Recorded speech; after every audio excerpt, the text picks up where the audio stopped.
Mr. Wagner, personalities like Klein, Kohut, Kernberg, they made research on the basics of narcissistic personality disorder. But no one like you made research on the behaviors, tactics, damages, hurts of narcissism. Is psychology, psychiatry aware what it means to get abused by a narcissist or by narcissism itself? Not really, in my view. First of all, please call me Sam. It will make the interview more concise. Not really. The emphasis in academic scholarship has always been, and still is, the psychodynamics of the narcissist, the internal processes, psychological processes that lead to narcissistic behaviors, but the academic literature stops where the behaviors start. So as long as they're able to elucidate the motivations, the attitudes, the conflicts, the internal conflicts and dissonances, the etiology, the causation, what caused the disorder, as long as they have answers to these issues, they are not particularly interested in the behaviors of the narcissist. And there is this belief in the academic community that psychology should not be judgmental. So if we were to study narcissistic behaviors, we would instantaneously become judgmental because most narcissistic behaviors are antisocial, most narcissistic behaviors are damaging and harming. And psychology would rather not go there, not go there. So while we have when we have had for a long time quite a good understanding of what drives a narcissist, what causes pathological narcissism, how the narcissist perceives the world, internal conflicts within the narcissist, how the narcissist resolves these conflicts by, for example, falsifying reality, resorting to fantasy, cognitively distorting the world, grandiosity and so on. Well, we've understood all this, I would say, by the mid-70s, quite perfectly.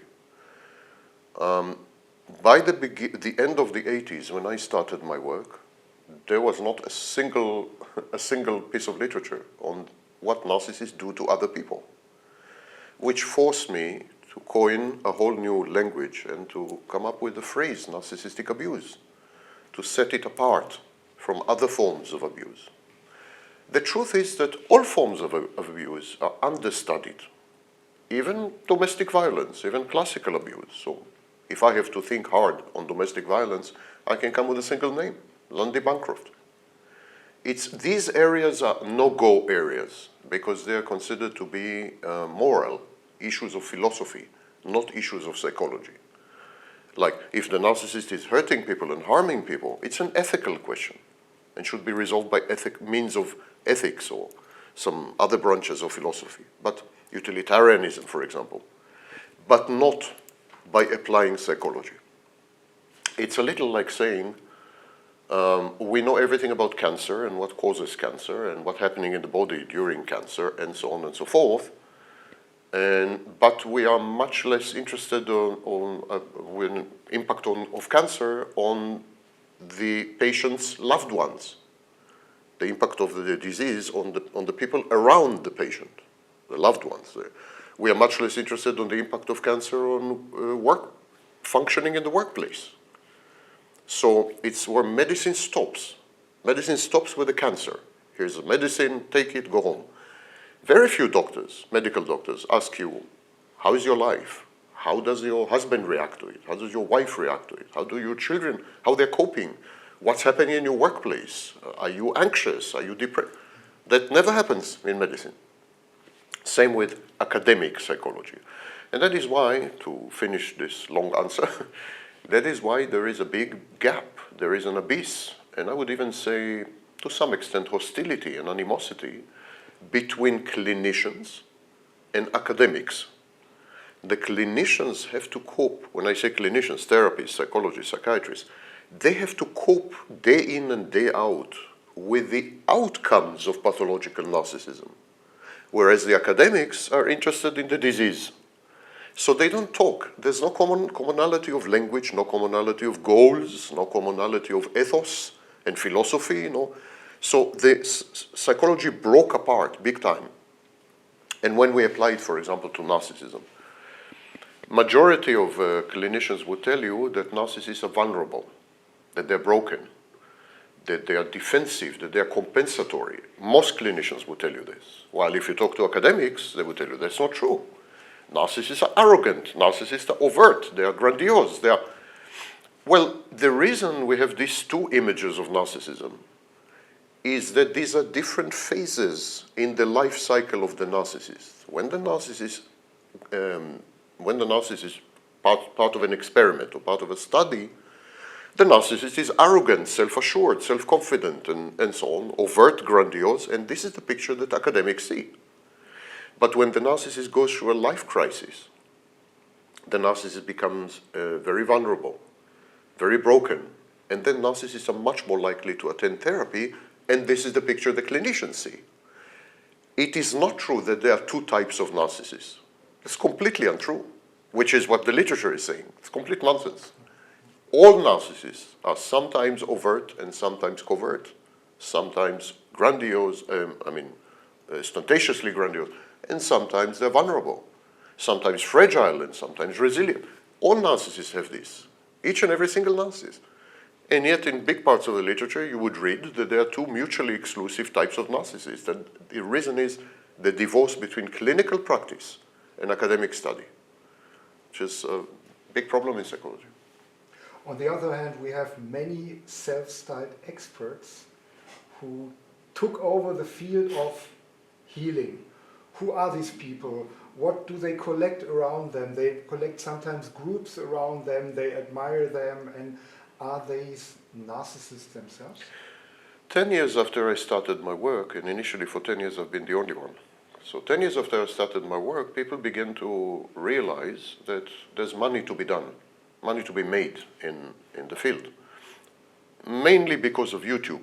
I think the introduction of YouTube and monetizing of videos suddenly woke up everyone to the possibility that if you talk about narcissism, you can also make money.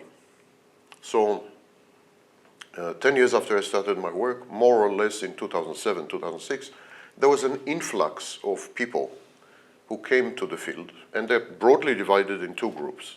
People who claim to have been victimized by narcissists, and people with academic degrees in psychology who claim to be experts on narcissism. The people with academic degrees have zero credentials in the field of narcissism. I'm with maybe one or two exceptions. All these people have never written anything, never published anything, never participated in a single international conference. They are not qualified to discuss narcissism. A PhD in psychology doesn't mean that you're expert on narcissism. For example, I am not an expert on schizophrenia. And I'm a professor of psychology, but I would not dare to discuss schizophrenia. It's not my field, you know. And yet these people do, because of money. So they monetize everything. They create seminars and courses and consultations and so on. They make a lot of money. The other group, the self-styled victims. So there are self-styled experts and self-styled victims. These are people who have decided that they are fully qualified to diagnose other people. So they've diagnosed their husbands and their wives and their neighbors and their mothers and their fathers and everyone and his dog. Diagnosed everyone. And then they say, okay, you see, she or he is a narcissist, that makes me a victim. But no one questions the foundation. How do you know that they are narcissists? You claim to be a victim, but how do you know the person who has allegedly victimized you is a narcissist and not just a classic abuser who is not a narcissist? So the field is highly corrupted and contaminated with money, but not only money.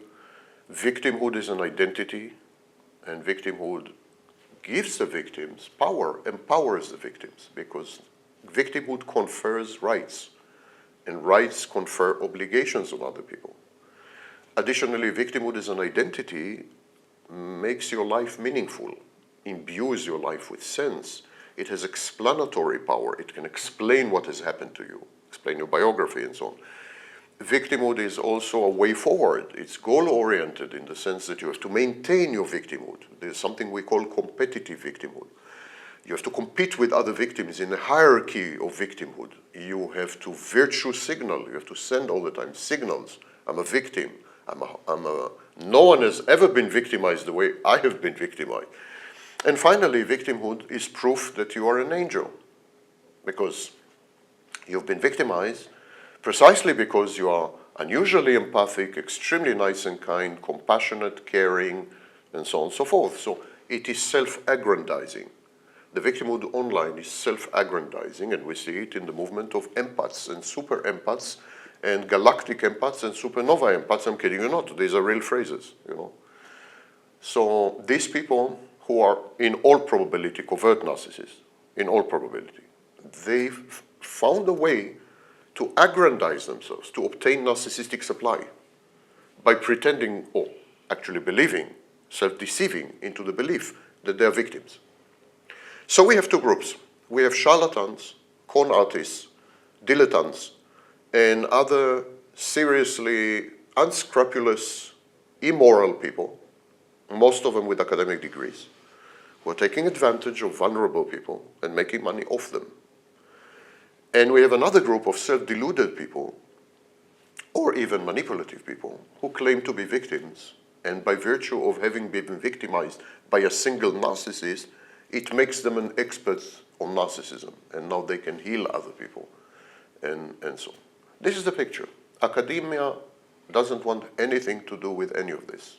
That's why not a single expert on narcissism, true expert, is online. You cannot find Keith Campbell, you cannot find Jean Twenge, you cannot find Otto Kernberg, you cannot find, not one of them has a YouTube channel. They don't want anything to do with the online scene. It's totally contaminated, adulterated. And I'm a bit angry at my colleagues because I think they have a more social, moral obligation to educate people. That's what they're paid to do. And yeah, it's very nice to educate in a conference, in a lecture hall, where you have captive audience that cannot actually challenge you and so on. But the real education is out in the field with sweat and blood and soil. You know, that's where the real education. You need to go out there the way I'm doing. And you need to subject yourself to criticism and worse. You need to be ready to absorb this. This is your obligation as educator. Yet not one of them is doing this. Okay, assuming me as a victimized, where can I go?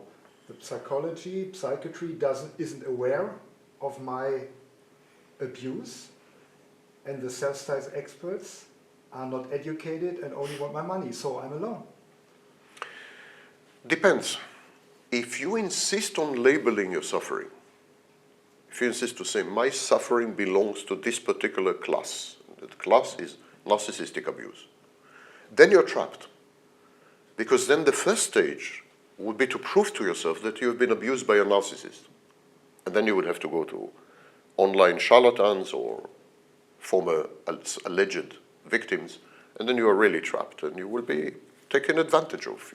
They will take all your money, they will perpetuate your suffering, they will imbue you with a victimhood mentality and identity, because that means you keep making money for them, you know, and so on. That is only if you insist to diagnose the people who have abused you. But if you say, listen, I don't care what my abuser is, I don't care if he's a narcissist or a psychopath, or who cares, I care about the way I have felt. I have felt bad, I have felt tortured, I have felt ego dystonic. It was a horrible, nightmarish, surrealistic experience, and now I need help in decoding this experience and emerging from it, in exiting and then recovery and healing. This most therapists can do. So therapists are not qualified, most therapists are not qualified to diagnose narcissism, and they know very little about narcissism. I agree. With this premise, I agree. Of course, most therapists never even heard of narcissistic abuse. So I agree with all this. But on the other hand, I'm also saying that it's irrelevant. Because if you go to a therapist and you say, when I am with my partner, I feel that he is controlling me or manipulating me, 90% of therapists know what to do, even if they've never heard of narcissism. You said a very interesting sentence in one of your lectures. No healthy person deals with a narcissist. That means most of the people who are bearing the narcissistic abuse are broken themselves, have some kind of trauma. It's hard to face this, what you said, that no real mental healthy person is dealing with a narcissist? What do you mean with that? I think I would exchange the word healthy for functional, no fully functional person. And I didn't mean that healthy people or functional people cannot fall prey to the narcissist. The narcissists are very good at leveraging weaknesses, and everyone has weaknesses, pushing buttons, penetrating defenses, identifying your vulnerabilities. They're very good at this. They have cold empathy, cognitive and reflexive empathy, which they use. So healthy people definitely fall prey to narcissists and so on. But the difference between healthy and unhealthy people is that healthy people realize it very fast and walk away. So they're victimized for 3 months or 3 weeks or 3 days and they walk away. Whereas unhealthy people or people who are less functional, dysfunctional, they tend to stay. And they tend to stay for a variety of reasons. And I don't know if you want me to go into these reasons. So the first reason why dysfunctional, you can say broken, you can say damaged, these are value judgments, but dysfunctional people stay in relationships is because of the resonance. They resonate with the narcissist. The etiological background, in other words, the background of causation, the personal biography is identical between narcissists and their victims. Both narcissists and victims come from dysfunctional households, from families who failed to provide appropriate, good parenting. So they both come from the same tribe. They both belong to the same tribe. Narcissism is a post-traumatic condition. So narcissists are able to resonate with the victim in a way that no one else can. And the victim feels immediately understood, accepted. Maybe for the first time in her life, she feels totally penetrated in the emotional and intellectual sense, as if there is a merger or a fusion, as if they're becoming one. That's why you have phenomena like twin flames and soulmates and other such nonsense online. It reflects the fact that the minute the narcissist sees the victim and the victim sees the narcissist, there is an electric charge that passes between them. There's some kind of instant binding and bonding, some ethereal superglue that puts them together, and that is their identical background. So that's the first reason, this resonance. The second reason is the narcissist is able to efficaciously cater to the psychological needs of victims. Most victims of narcissists have never experienced unconditional love, parental unconditional love, for example. And the narcissist provides them with a simulation or simulacrum of unconditional parental love.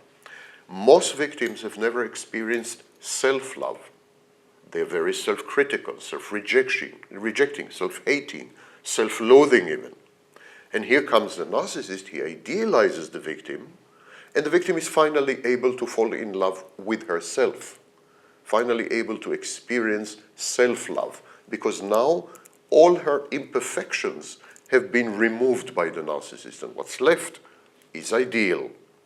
It's of course a replay or reenactment or recreation of the original dynamic between mothers and newborns, where the mother idealizes the newborn in order to be able to provide succor and sustenance, and because raising a child sucks. It's a really, really horrible thing, absolutely horrible experience. And to be able to do that, the mother idealizes the baby. So the narcissist idealizes the victim or the partner the way a mother would idealize the baby, and for the first time the victim feels loved and unconditionally loved by the narcissist and self-loved. She is able to love herself. The third element is that the narcissist strikes a Faustian deal with the victim. We can say victim, we can say partner, we can say.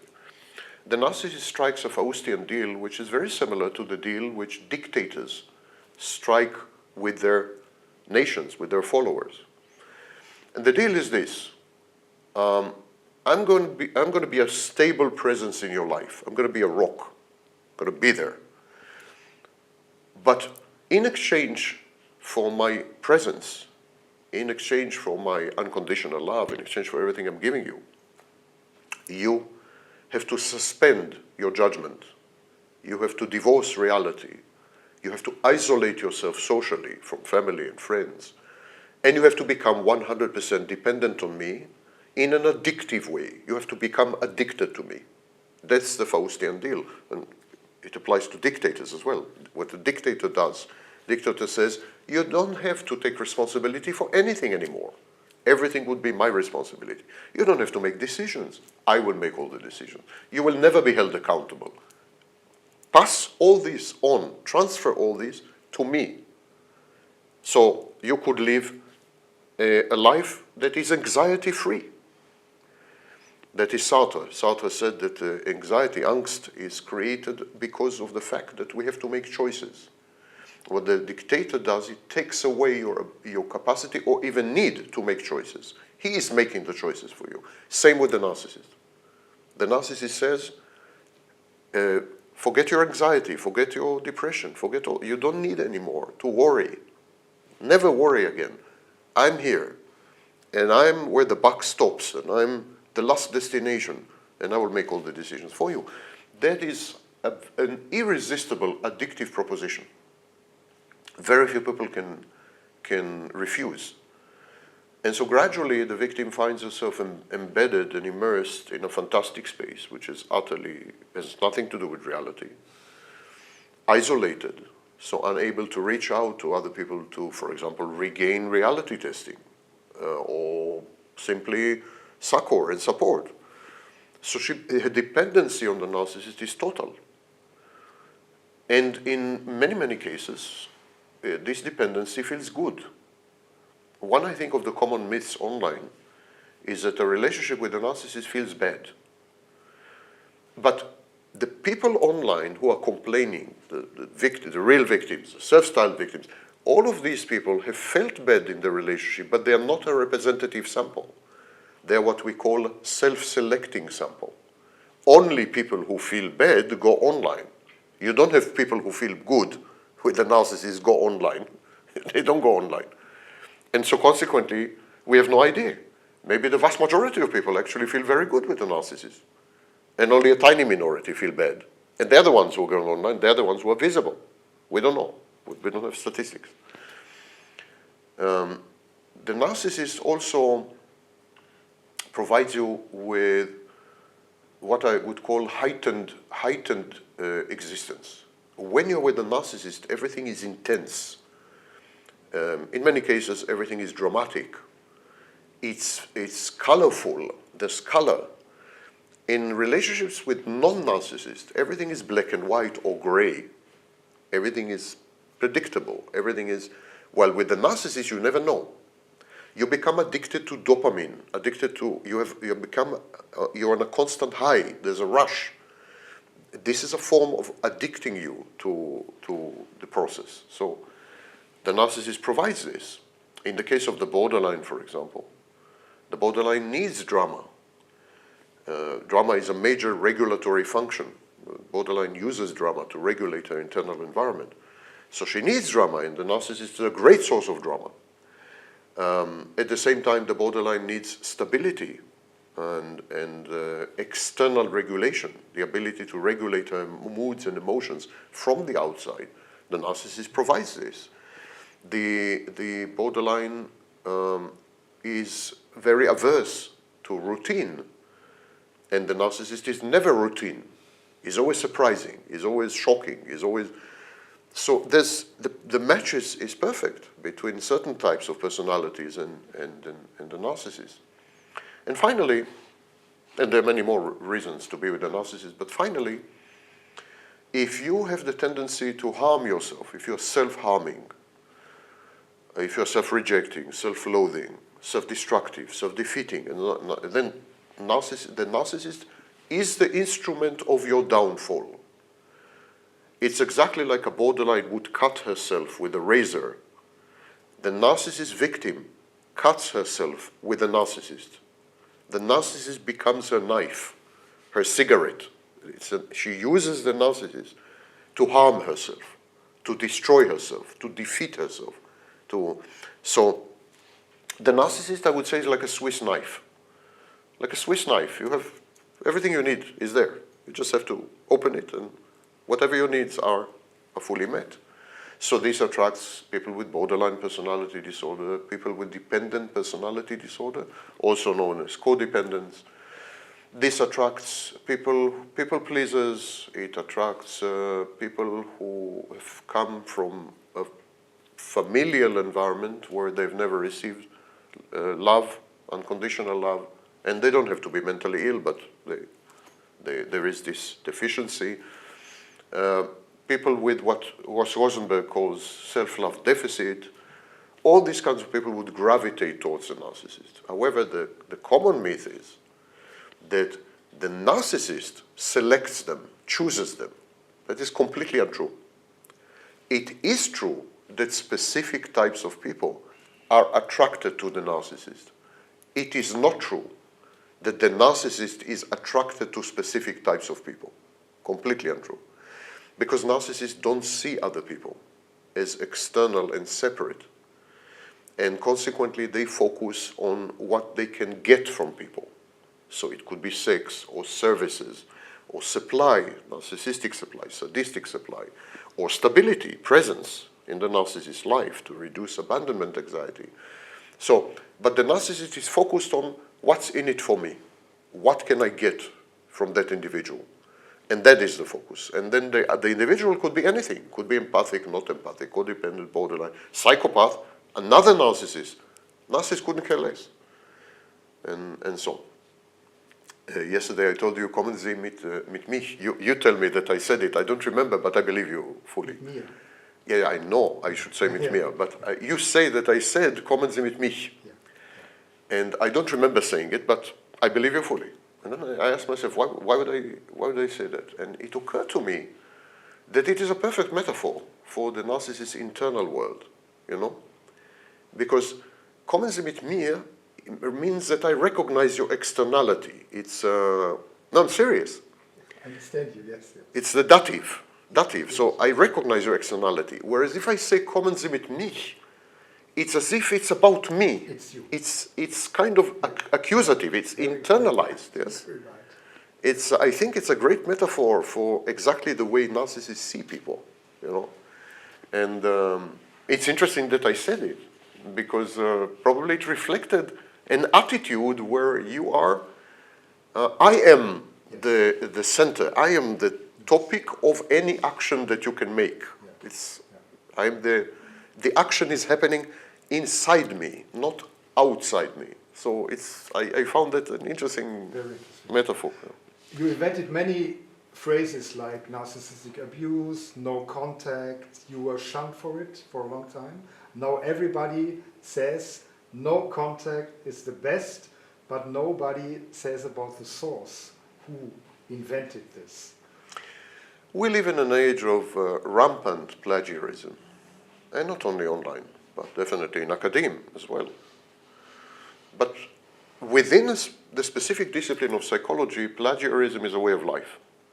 Even if you go back to Freud, I would say that Freud has knowingly plagiarized or stolen or appropriated or whatever 80% of his work. 80, not 18, 80. He stole from Janet, he stole from Adler, he stole from, so it's a way of life in psychology. And one very common practice in psychology is to reinvent the wheel and call it another name. So every day, literally, there's a new study with amazing, shocking revelations and discoveries and so on, which you can easily find the exact equivalent in the 1970s and 60s and 50s and 40s and 30s and 20s even. So everyone is busy inventing new names for all things, claiming counterfactually to have discovered something new. This is absolutely the practice in psychology. This would never ever happen in physics. I have a PhD in physics. This would never ever happen in physics, ever. No one would, for example, reinvent E equals MC2, relativity theory. No one would reinvent relativity theory and call it some other name and say, I discovered it. No one would do this. The professional standards in psychology are so exceedingly low that 80% of studies, 81% of studies cannot be replicated. Just the other day I made a video about a new study. This study has the names of Gunderson and Woningstam. They're giants in the field of narcissism. And the study says that narcissistic personality disorder can be cured. It is based on 8 people. 8. All of whom have other mental health illnesses. So 4 of them have borderline personality disorder, in addition to narcissistic personality disorder, and so on and so forth. The study is flawed, methodologically and otherwise. It's a beginner, it's a rookie's study. It's shocking, absolutely shocking. And yet, this is the standard. Do you know what is the average number of people studied, average number of people in a typical narcissism study? I'll let you guess. What's the average number of participants in a typical study of narcissistic personality disorder? Maybe 200? 2.5. 2.5. Most studies on narcissism contain 3 participants, all of whom have comorbidities. And in the majority of these studies, these are actually not narcissists. These are people with dark personalities, where the narcissism is subclinical. But the media is collaborating. The BBC called me one day for an interview, and there was a new study that said that narcissists can develop empathy. Late in life, they can develop empathy, as if it were some kind of, I don't know, new skill, new software from Microsoft. They can develop empathy. Okay, I'm open-minded. I never prejudge. I go and read the... So I read the study, and I saw that all the participants, they had dark triad personalities. Dark triad personality is not narcissism. It is subclinical narcissism. Therefore, the whole study is nonsense. But when I tried to say it on BBC, they became very angry. They became seriously angry. They started to say, you see why we don't interview academics? Because academics are splitting hairs.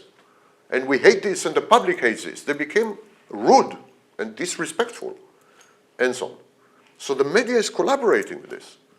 Immediately when this pseudo-study about the cure for narcissism was published, with 8 people, mind you, immediately it was headline news all over the world.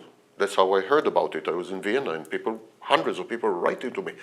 There's a cure for narcissism. Narcissism is cured. They found a cure, and so on. All over the world. So there is a collaboration between commercial interests, especially the media, unscrupulous people in the field, and I am so sad because people who used to be my role models and my standards, they've also been corrupted by the 15 minutes of fame and by the money they can make. Even people like Gunderson and Woningstam gave their name to this study, which is shameful and embarrassing, cringe-worthy.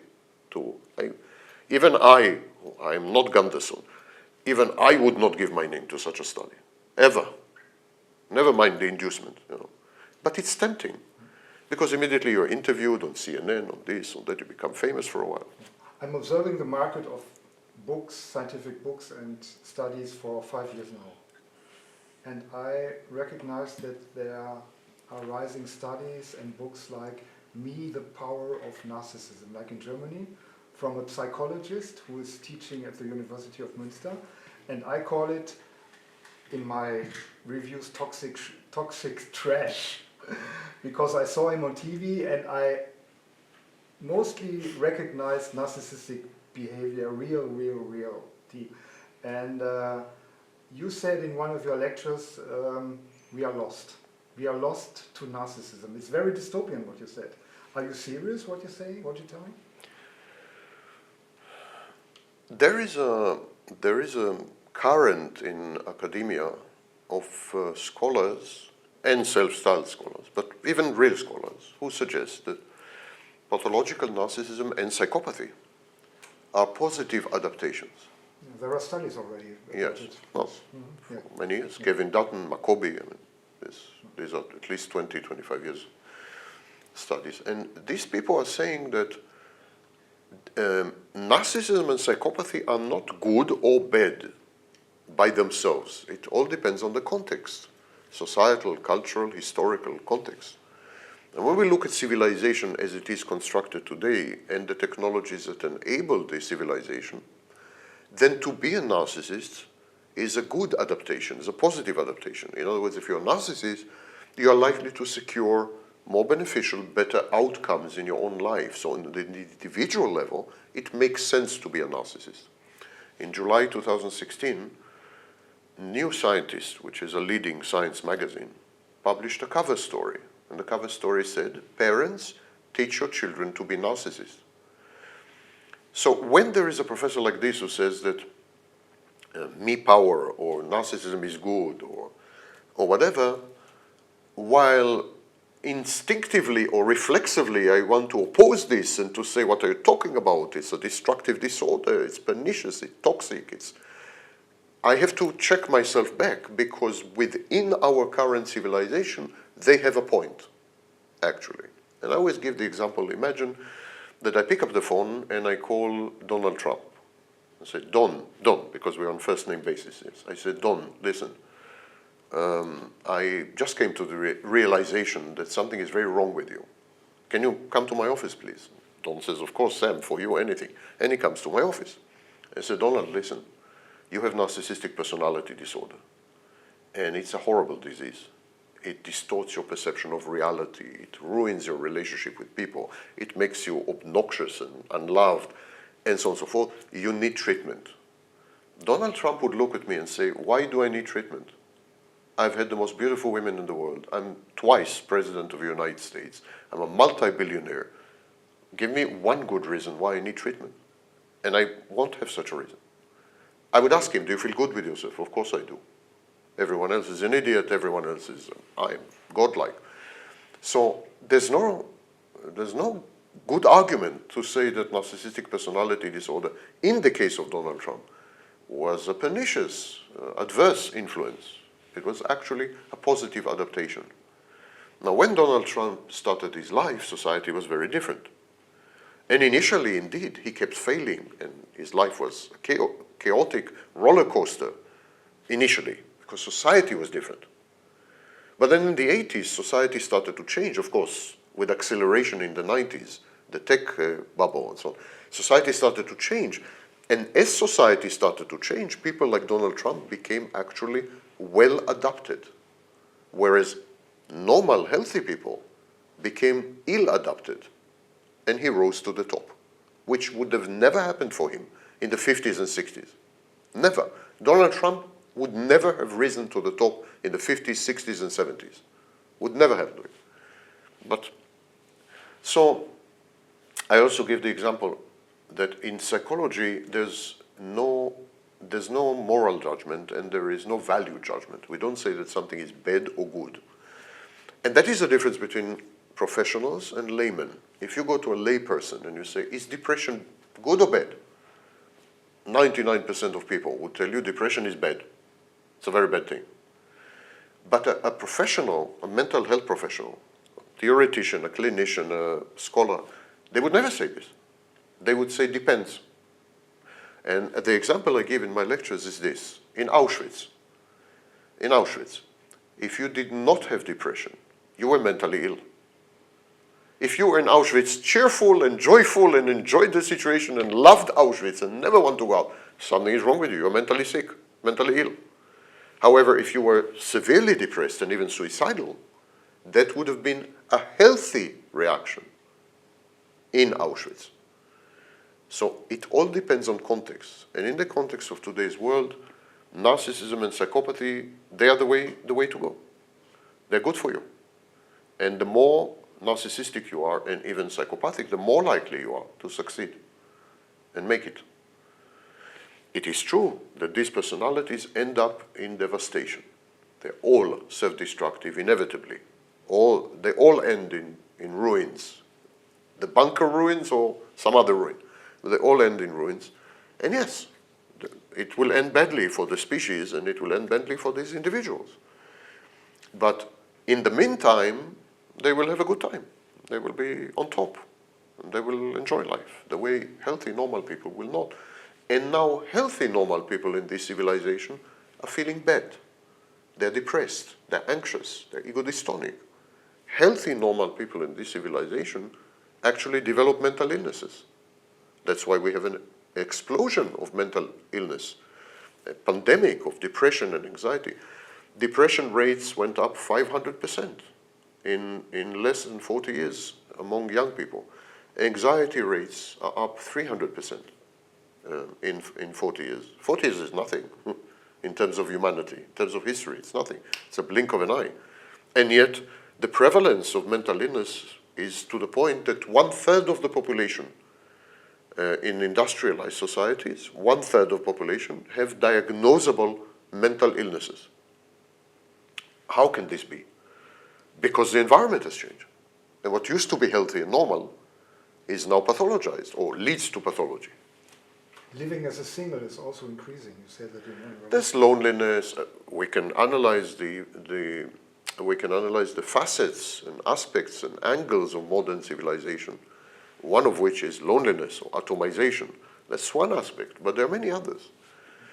And when you put all these aspects and angles and dimensions together, you actually come up with an environment that is ideally suited to narcissists and psychopaths and is a very bad habitat or ecosystem for non-narcissists and non-psychopaths. And they feel uncomfortable, increasingly more uncomfortable in this new world, in this new civilization. And so we are living in the age of narcissism and psychopathy. You suggested not to differ between cluster B personality. You said the borders have to be broken down. Now we have ICD-11. Is it a progress? Yeah, ICD-11 is decades ahead of the DSM. The text revision of the 5th edition of the DSM was published in 2022. And what they did is they copy-pasted, literally copy-pasted, verbatim, the text of the DSM-4. The DSM-4 was written in the late 1990s. We've learned a few things since then. Yet this newly learned knowledge is nowhere to be seen in the DSM. In the DSM, for example, you don't have vulnerable narcissism, which we know for sure is a facet of narcissism. In the DSM, you don't have complex trauma, CPTSD, and so on. So the DSM is antiquated. The knowledge in the DSM is some of it wrong, simply wrong. Whereas the ICD is not subject to commercial pressures. The DSM is subject to commercial pressures by the insurance companies and the pharmaceutical companies, whereas the ICD is written by the World Health Organization. So it's free of pressures. ICD reflects current knowledge. Current knowledge is known as dimensional approach or trait approach. We say that the very idea of personality disorder is probably wrong. We are talking about combinations of traits. We talk about combinations of traits, and these combinations of traits are along a spectrum. This spectrum is known as dimension. So let's apply it to what in North America they call narcissistic personality disorder. There is no narcissistic personality disorder in the ICD, which is a diagnostic manual used by 80% of humanity. 80% of humanity do not recognize the diagnosis of NPD.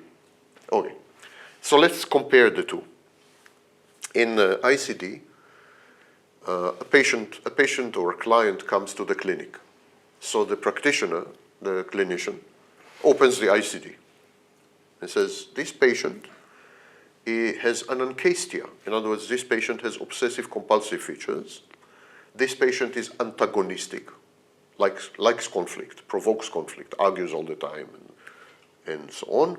This patient is dissocial, which is another word for antisocial, and so on and so forth. So the clinician picks up traits like Lego cube, picks up traits and puts them together in a profile, in a clinical profile that is unique to that client and to no other client.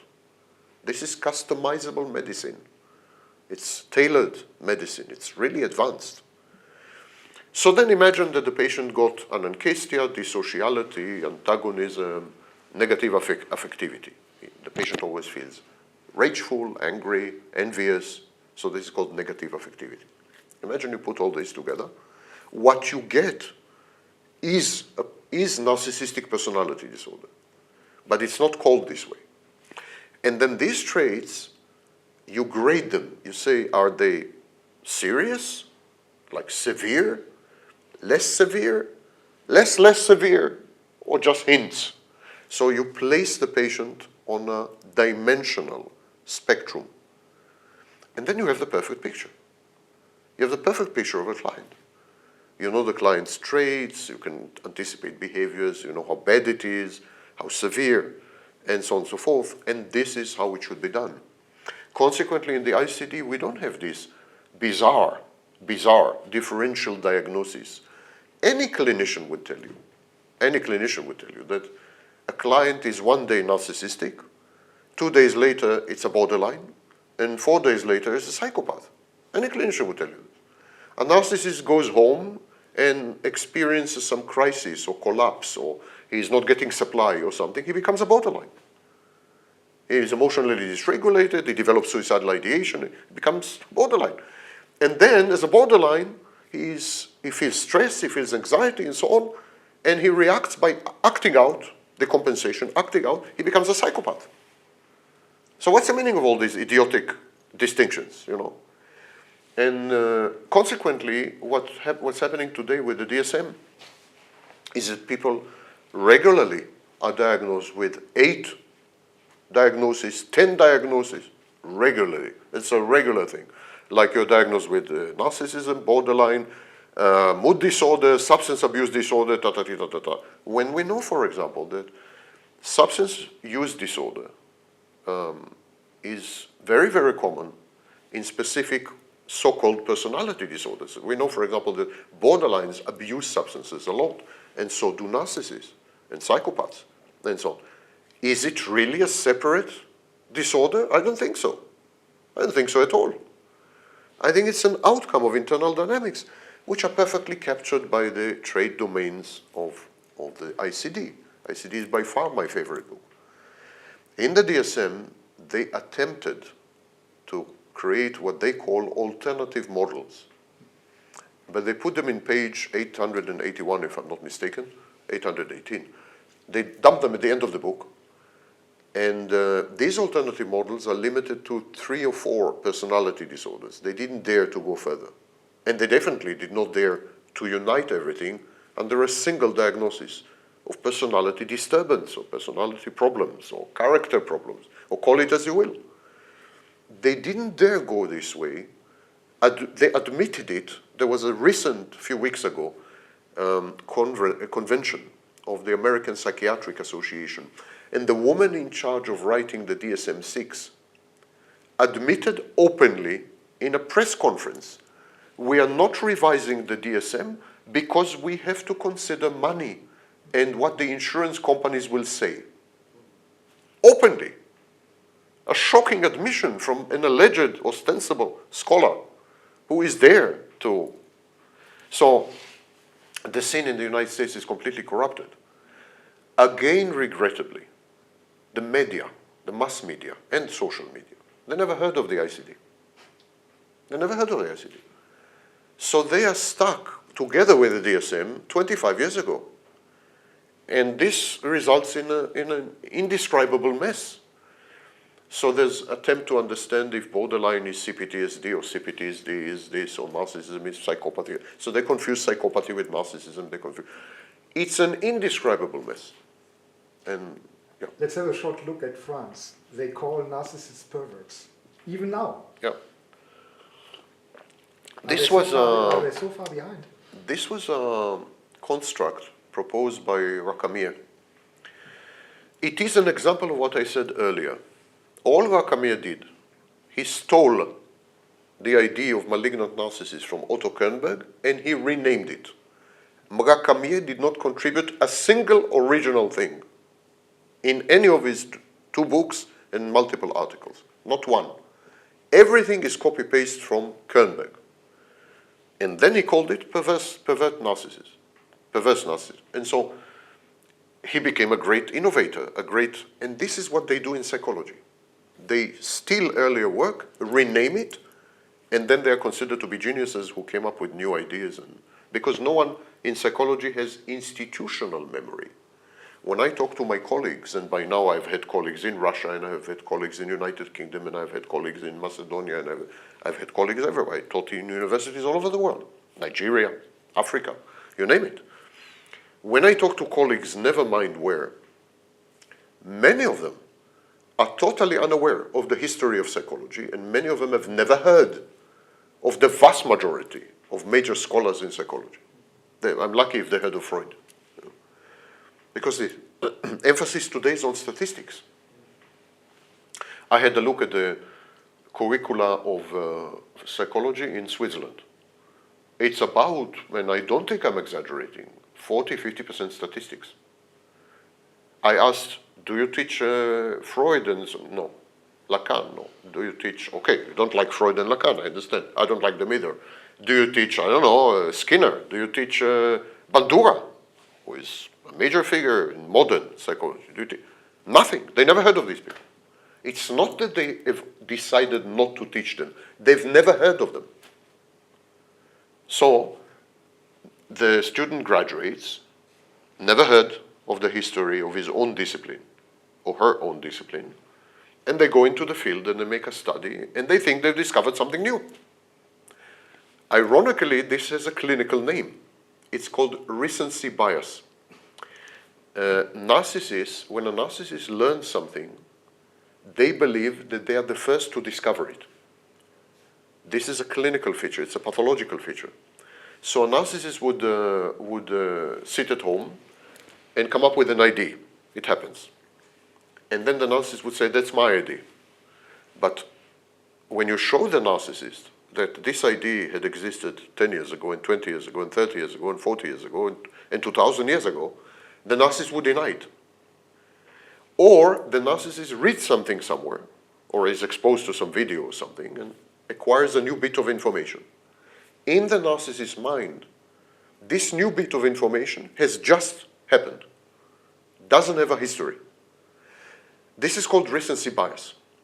And psychology has a lot of recency bias. People are simply ignorant. Simply ignorant. That's why, all in all, I'm sorry to say, but psychology is a pseudoscience right now. Not extremely far from astrology. Okay.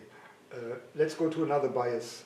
Are narcissists evil? Are they devils? Are they monsters? Even you say they are snakes in the grass. They are creatures of the dark. What is it exactly in the inner psyche of a narcissist? Are they really evil, monsters, devils? So I think we should distinguish between evil, the word evil, from the word demon. Evil is a value judgment. Moral judgment. A moral judgment. You say something is right, something is wrong, something is good, something is evil. That's a moral judgment. It divides the world in two. It's a splitting defense on a collective level. We create morality plays where there are all evil people against all good people, and so on and so forth. But all in all, it's a value judgment, and value judgments have no place in psychology. We should never say that something is evil or good in psychology. Demon is another thing. Demon is a language. It is simply an antiquated language that survived from the Middle Ages, or before the Middle Ages, survived from 2,000 years ago, to this very day. So if I were to say someone is possessed by the devil, as far as I'm concerned, it's not an ontological statement. It's not a statement about reality. But it's simply the use of another language to describe the same phenomenon. While I would say this person has narcissistic personality disorder and a false self, someone else would say this person is possessed by the devil. Now the question is one language preferable to another? Do these languages provide different levels of insight and understanding do these separate languages capture the ontological, they capture reality in ways which are better than the other? Let me put it this way. If I say someone is possessed by the devil, do I gain additional knowledge that I do not have if I use the language of psychiatry? If I say narcissistic personalities or false self? And I think the answer is that each of these languages provide additional information that is missing in the other. But I do not judge. I do not say, possessed by the devil is primitive, these are stupid people, they don't know what they're talking about, and so, because it's, for me, just a language. Of course, the stupid people are those who believe that the devil exists and he is really inside someone's body. These are the stupid ones. But the majority of people don't treat it as reality, a statement about reality. They treat it as a language, as a metaphor. So if you talk to clergy and so on, that's why the Vatican, for example, refuses to recognize demon possession except in super extremely rare cases, refuses to authorize exorcism in the overwhelming vast majority of cases, because the Vatican denies the reality of demon possession, except again in super extreme cases. So it's a language issue. I think actually that one of the big mistakes of psychology, and it's a primal sin, is that psychology has discarded completely all previous information we have had about human nature. And so, for example, in the New Testament, you find the most perfect description of narcissism I've ever come across. And believe me, I have read everything there is in multiple languages. Timothy 3, yes. The best description of narcissism is there. But if you discard the New Testament because it's junk, it's rubbish, stupid people, primitive people, they didn't know what they were talking about, you're giving up on a repository of thousands of years of observations, coded and codified into specific texts. And that is unwise. And within psychology, we have the same situation today.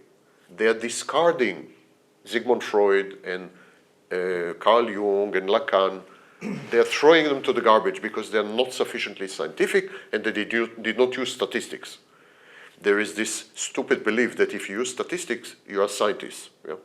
So, because everyone and his dog in the field of psychology want to be the new Einstein, and they want to feel that they are the physicist of the soul. Yeah?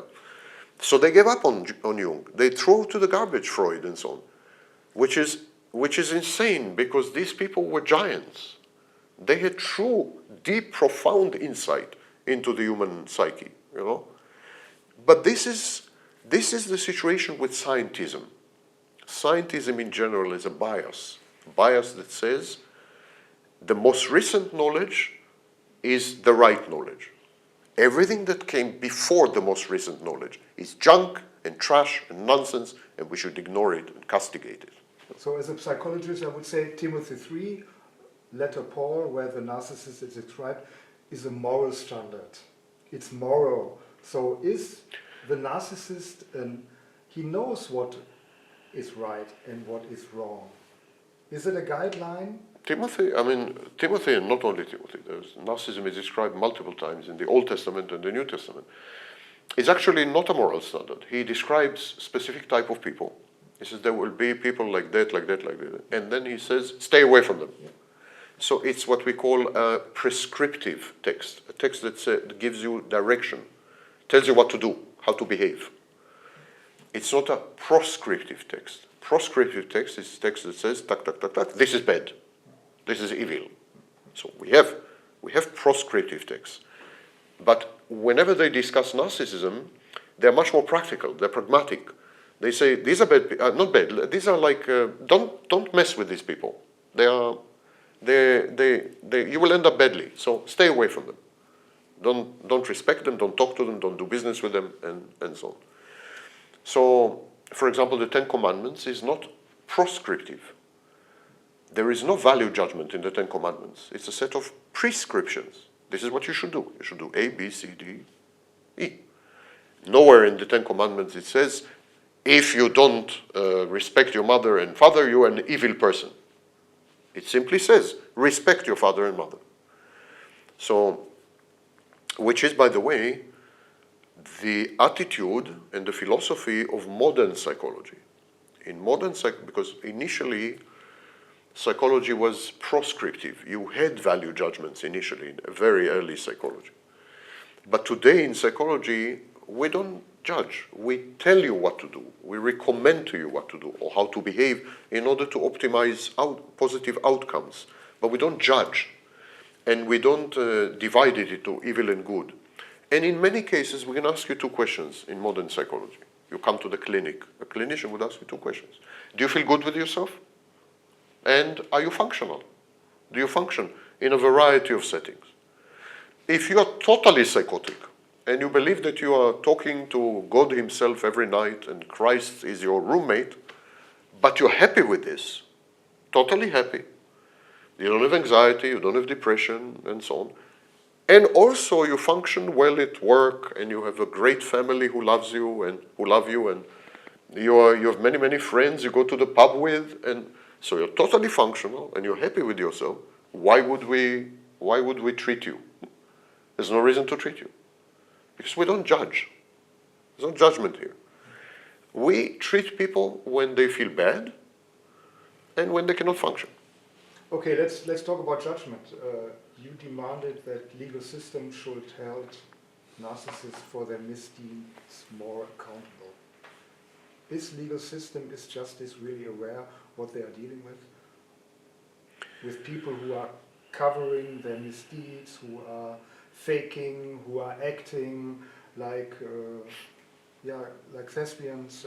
It's sometimes very hard to discover who that is, and they make blame shifting and everything, and the so-called victims, like spouses, are sitting there losing everything, are destroyed psychologically, physically, getting poor everything, and the narcissist and the judge says, I cannot prove that you were abused. Tell me, show me.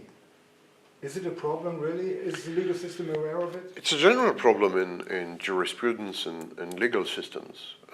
You cannot criminalize, and I think also you should not pathologize, the variance in the human species, the fact that people are not the same, differences, the variability. You cannot pathologize it, and definitely you should not criminalize it. So there is a huge debate whether psychopathy, for example, is a mental illness. My opinion, it's not a mental illness. It's a variability. It's simply people who are different. Same, I think, to some extent, are people with narcissistic style. People with narcissistic style are simply different. The psychopath does not respect the law. The psychopath is defiant, psychopath is reckless, contumacious, rejects and hates authority, assumes risks, seeks novelty, and so on. Is this a mental illness? I don't think so at all. It's a specific type of person. Can we criminalize this? We can't. It's not okay to criminalize differences among people. That's the beginning of authoritarianism and worse. When you criminalize differences with people, you end up in Auschwitz.